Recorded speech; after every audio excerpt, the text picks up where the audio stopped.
네, 이번 순서는 청년 정치인의 시각으로 정치권 이슈를 분석하고 토론해보는 뉴스엔 청년 맞습니다.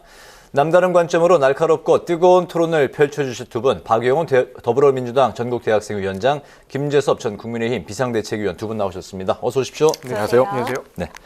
성탄절 전날에 던져진 박근혜 전 대통령 깜짝 사면 카드로 정치권이 종일 이제 술렁였는데 한명수 전 국무총리는 이제 복권이 됐고 이명박 전 대통령은 이제 빠졌습니다. 사면에 대한 두 분의 평가부터 들어보겠습니다. 먼저 박용훈 위원장님. 네, 오늘 아침에 깜짝 발표가 있었는데요. 저는 문재인 대통령께서 이런 결정을 하시기까지 굉장히 고뇌의 시간이 있었을 거라고 생각하면서 우리 당의 후보께서도 말씀하셨다시피 박근혜 대통령 사면은 이미 결정된 사안이고 박근혜 대통령 본인의 사죄도 필요하다라는 생각입니다.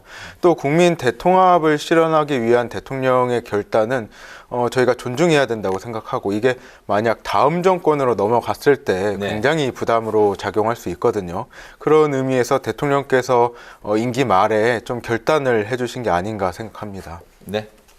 글쎄요, 저는 당 공식 입장은 기본적으로 환영한다는 입장인데 저는 그 문재인 대통령의 그 저의를 사실 잘 모르겠습니다. 그러니까 그 말인 건 뭐냐면 박근혜 전 대통령과 이명박 전 대통령을 차별해서 누구는 사면시키고 누구는 사면시키지 않을 논리적인 그 어떤 근거는 없어 보입니다. 일단은 박근혜 전 대통령이나 이명박 전 대통령이나 또 굉장히 무거운 죄질인 것은 사실이고 건강상의 이유 때문에 박근혜 전 대통령에 대한 특별사면이 있었다고 이야기하지만 기본적으로 특별사면과 관련돼서는 건강상의 이유가 그 요건은 아니거든요. 오히려 형 집행정지를 통해서 건강상의 이유라고 한다 그러면 형 집행정지를 통해서 얼마든지 치료를 받을 수 있고 이렇게 하는데 굳이 특별 사면으로서 박근혜 대통령을 사면한 이유에 대해서는 사실 잘 모르겠고 무엇보다도 그런 게 있습니다. 이제 그 문재인 정부 처음 2017년 출범하던 때에 문재인 대통령께서 사면권과 관련돼서 최대한 자제를 말씀하시면서 부패 범죄에 대해서는 사면하지 않겠다고 약속을 하셨거든요. 네. 그 전까지도 사실 부패 범죄라고 볼 수 있는 정치자금법 위반, 뇌물수수 같은 것들은, 그러니까 정치자금법 수수에 대해서는 이거는 부패 범죄가 아니다라는 식으로 우회를 했지만 사실 박근혜 전 대통령 같은 경우는 제3자 뇌물로서 애초에 뇌물에 해당이 하거든요. 그러니까 이번에는 논리적인 그 본인께서 말씀하셨던 내용과 정면 배치되는 내용이기 때문에 과연 이번에는 어떤 이야기를 하실지 이제 궁금한데 여기에 대해서 왜 사면을 해주셨는지에 대해서 국민들에게 충분한 해명을 하지 않은 상황이시기 때문에 저는 사면 자체는 환영하지만 문재인 대통령이 충분한 그 해명과 소명이 있어야 된다고 저는 보고 있습니다. 일단은 제가 좀 덧붙여 말씀드리자면 이명박 전 대통령의 경우에는 780일 정도밖에 수감이 되지 않으셨어요. 본인께서 저지른 비리가 뇌물을 160억 원을 수령하셨고요. 횡령이 350억으로 굉장히 무겁습니다. 반면에 박근혜 대통령은 5년 정도 이렇게 구속이 되시면서 꽤 충분한 기간, 그리고 박근혜 대통령이 2039년인가요? 2039년까지 온전히 수감되리라고 생각하신 분들은 많이 없으실 거예요. 그런 면에서 박근혜 대통령이 건강으로 굉장히 위중하다는 판단, 그리고 이명박 대통령은 국민들께서 아직 납득을 못 하시고 계실 것 같아요. 또한 박근혜 대통령은 개인이 비리를 통해서 개인의 이익을 취한 게 아니라 단체를 도와주고 그 제3자 뇌물죄 그렇게 말씀하셨는데 그것 때문에 국민의 법감정 자체가 좀 다르다고 생각합니다.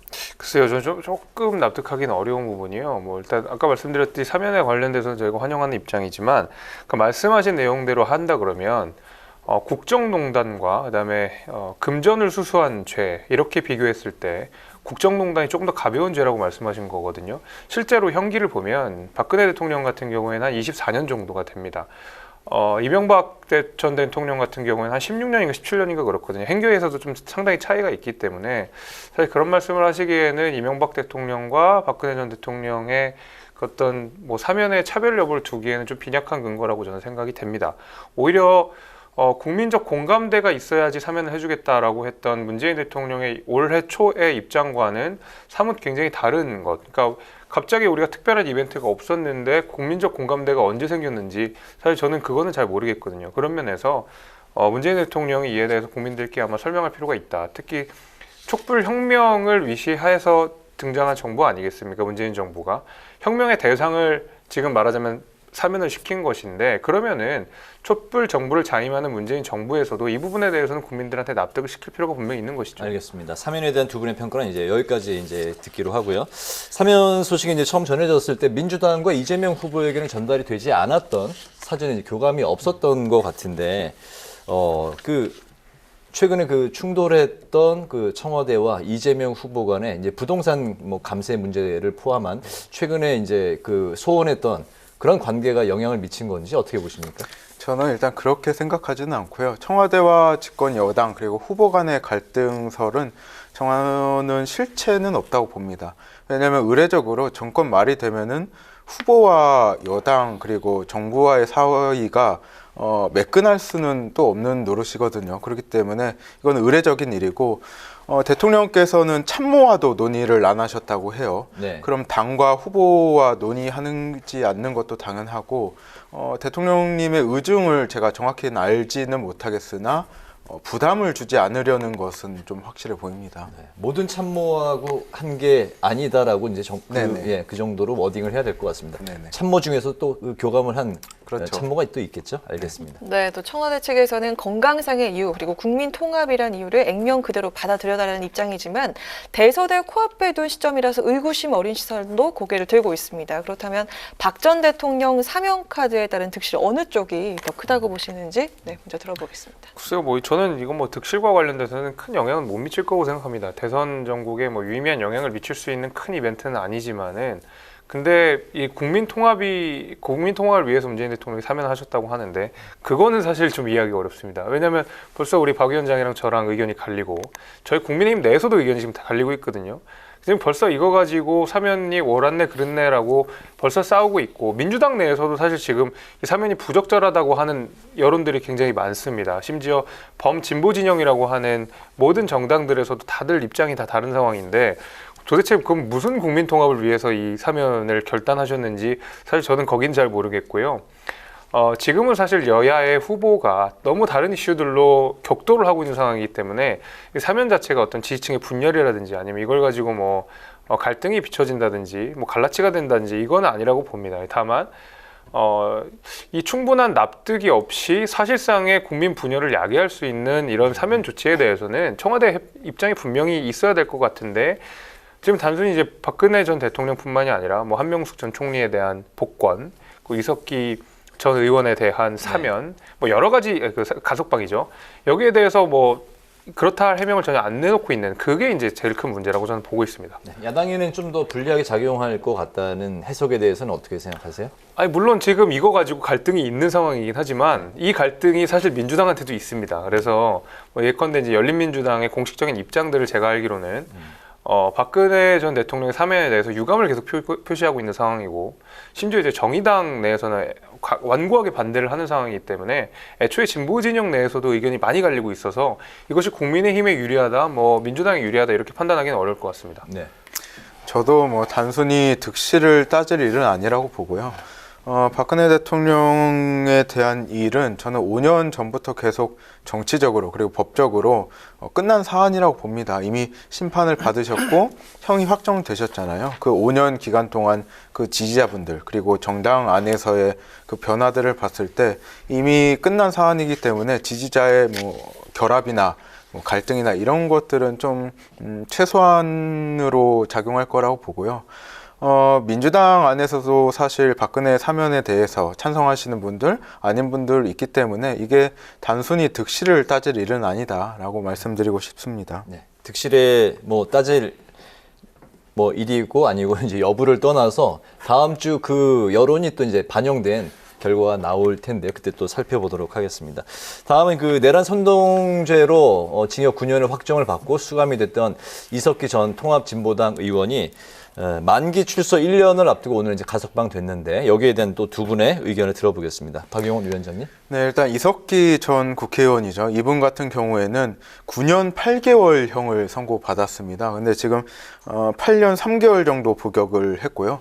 우리 법상으로 가석방 조건은 3분의 1 이상 형기를 이렇게 수행하는 걸로 나와 있는데 실제로는 3분의 2 이상 이렇게 수행을 하면은 큰 뭐 차이가 없으면 이렇게 가석방을 해준다고 합니다. 또 박근혜 대통령을 우리 대통령께서 사면을 하셨기 때문에 또 보수 측 인사만 온전히 사면할 수 없는 노릇이거든요.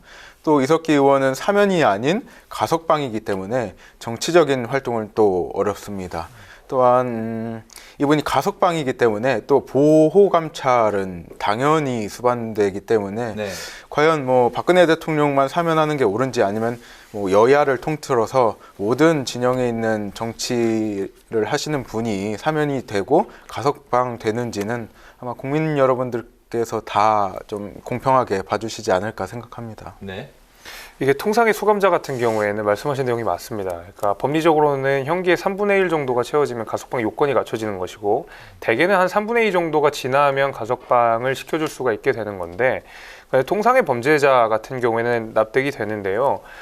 이석기 전 의원 같은 경우에는 노무현 정부 때도 한번 사면이 됐고 복권까지 된 적이 있습니다. 근데 그때도 굉장히 이례적이라 그랬거든요. 사실 이제 그러니까 재심 때 확정 판결이 있고 나서 얼마 안 돼서 바로 사면이 됐어요. 그 2년 뒤에 바로 복권이 돼가지고 사실 당시에도 굉장히 의아했고 그 복권이 되면서 그 다음에 바로 국회의원에 당선이 될 수가 있었습니다. 근데 그때 당시에 노무현 정부 때 사면 받았던 그 당시의 범죄가 반국가단체 결성과 관련된 범죄였거든요. 근데 본인이 국회의원이 되고 나서도 거의 유사한 범죄를 내란선동과 관련된 굉장히 중죄를 지금 저질렀었는데 이런 범죄인에 대해서 사실은 가석방을 한다는 것 자체가 사실 납득하기 굉장히 어려운 겁니다. 그래서 아까 말씀하신 내용은 일반적인 범죄에 대해서는 통용이 되는 것이지만은 이렇게 비슷한 범죄로 2번 수감이 된 사람에게 가석방을 한다는 것은 사실 굉장히 납득하기가 어려운 부분입니다. 그리고 말씀드린 대로 이게 내란선동이기 때문에 대한민국 그 어떤 이 판결 역사상 처음 있었던 사건이거든요. 그럼 그만큼 굉장히 무거운 사건이었음에도 불구하고 하필 이 시점에 가석방을 한 이유가 뭔지 저는 사실 잘 모르겠습니다. 네, 다음 이야기로 넘어가 보도록 하겠습니다. 민주당 이재명 대선 후보와 이낙연 전 대표 선대위 출범식 이후 51일 만인 어제 본격적으로 두 손을 잡았는데요. 양측의 앙금을 걷어내고 시너지를 낼 수 있을까요? 영상 보고 오겠습니다.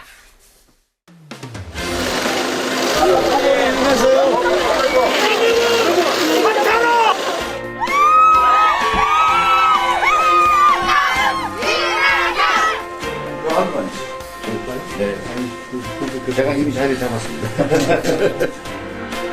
너무 이제 상이 많아서 대통령이 많이 좀 뽑아주십시오. 예, 좀 이따 넉넉히 네, 네.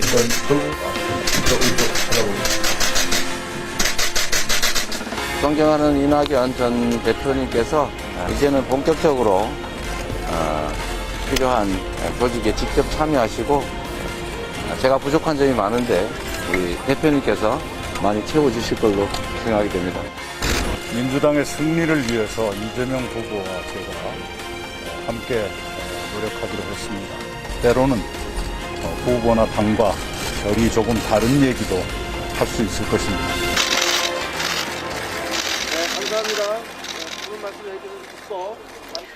네, 이낙연 전 대표 등판이 마지막 퍼즐 완성이라고 할 수 있겠죠. 더욱이 집안 싸움 중인 국민의힘과 대비가 되면서 두 사람의 단일 대우 효과가 더욱더 극대화가 됐는데요.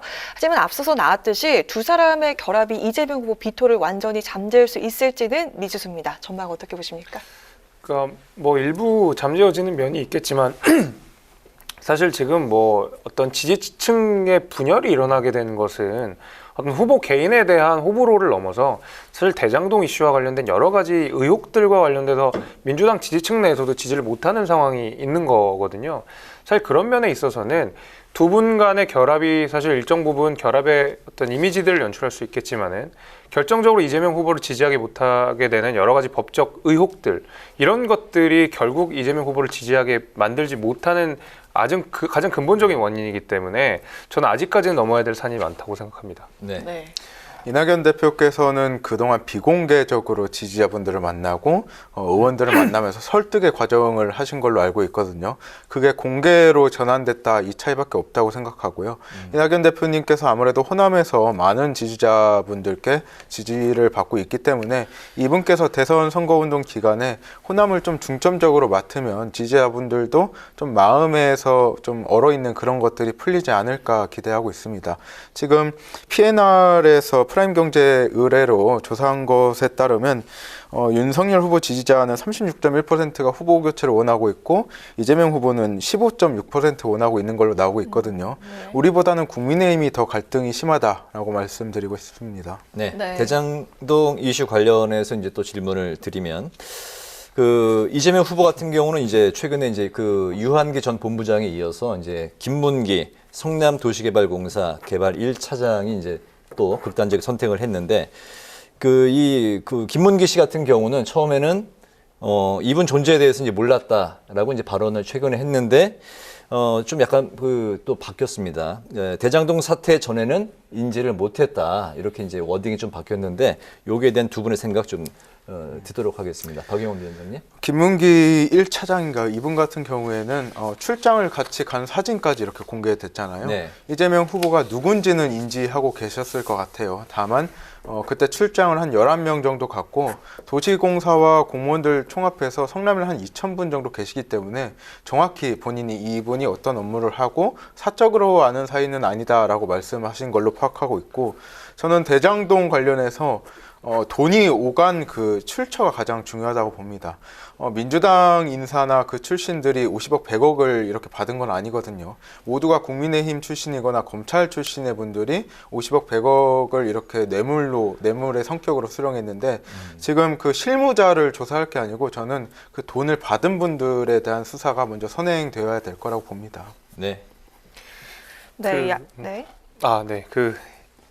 몰랐다라는 것이 사실 납득하기 굉장히 어렵다고 생각이 돼요. 9박 10일이고 11명이 갔던 말하자면 출장이기 때문에 사실 이걸 몰랐다라고 했을 때 그걸 납득하는 국민들은 거의 없을 거라고 저는 생각이 되고 근데 이제 몰랐다고 했다가 나중에 이제 말이 조금 바뀌었습니다. 근데 이게 정치적으로 어떤 의미가 있냐면 2010년에 당시 이제 김태호 국무총리 후보자가 사퇴하게 된 결정적인 계기가 당시 모 인사를 내가 일면식이 없다라고 얘기했는데 알고 보니까 같이 찍은 사진이 등장했거든요. 그래서 당시 이제 지적됐던 부분이 어떤 도덕적 결함 이런 것보다 더 중요한 것이 뭐였냐면 당시에 거짓말을 했다는 거였거든요. 왜 사진까지 찍어놓고서는 일면식이 없다라고 이야기했냐라는 식으로 비판해서 결국 사퇴까지 갔습니다. 그 정도로 후보자가 특히 이제 대통령 후보자가 9박 10일이나 되는 긴 여행을 간 사람을 모른다라고 얘기했다가 말을 바꾼 것은 사실 김태호 당시 이제 국무총리 후보자가 사퇴한 내용에 비춰보면 납득할 수가 없는 내용입니다. 그래서 저는 아마 이제 국민들께서 대부분 판단을 하시겠지만은 이재명 후보가 패턴이 비슷하지 않습니까? 처음에 유동규 전 사장에 대해서도 모른다고 했다 사진이 등장하니까 조금 말을 바꾸고 이번에도 마찬가지로 고인이 되신 김 처장 같은 데도 모른다고 했다가 좀 말이 바뀌고 일정한 패턴들이 좀 있기 때문에 저는 후보가 아마 이 부분들에 대해서 조금 해명이 전 적절하지 않았다고 보고 있습니다. 네, 야당 측 상황도 보겠습니다. 국민의힘 윤석열 후보가 안팎으로 휘청거리고 있다는 평가가 많은데요. 동시다발적으로 터진 본인, 부인, 장모 그리고 당내 갈등 이런 리스크들로 사면 초과에 처했다는 목소리가 나오는데 돌파구가 있을까요? 돌파구는 결국은 이제 후보 본인이 돌파를 하셔야 되겠죠. 최근에 이제 부인과 관련된 후보자 부인과 관련된 여러 가지 의혹들에 대해서 국민의힘 차원에서 충분한 사고가 안 이루어졌다는 데에서도 저는 공감을 합니다. 그리고 국민들께서 대부분 의혹을 가지고 궁금해하시는 부분들에 있어서는 공당으로서 그리고 대통령 후보, 대통령이 되는 사람으로서 응당해야 되는 일이라고 저는 보고 있거든요. 그런 면에서 사실 이제 이런 소위 말하는 본부장 리스크가 있다고 하면 거기에 대해서도 우리가 국민들께 납득될 만한 수준의 해명이 분명히 있어야 된다 그렇게 보고 있습니다. 네. 네, 윤석열 후보 같은 경우에는 말씀하신 대로 본인이 돌파해야 된다고 생각합니다. 지금 과거에는 이틀이나 3일 한 번꼴로 실언이나 망언을 했다면은 지금은 하루에 2-3번꼴로 하시고 계신데 후보가 아직 정제된 단어를 사용하지 못하는 것에 대해서 온전히 후보가 책임을 지고 있거든요. 이런 설명이 필요한 정치는 후보가 극복해야 될 사안이라고 보고 있습니다. 네, 그리고 마지막으로 이 질문 하나 드리고 싶은데요. 이 자리에 또 이해관이 있잖아요. 핵심 관계자가. 네, 윤 후보와 이 대표가 제2의 울산 회동 계획이 있을지 또 앞으로 어떻게 펼쳐질지 한번 전망을 들어보겠습니다. 어제 저녁에도 네. 뭐 회동했다고 하니까 저는 뭐 그런 뭐- 이야기가 없던가요? 저는 핵심 관계자는 아니고 그냥 관계자로 그냥 해주시면 관계자. 좋고요.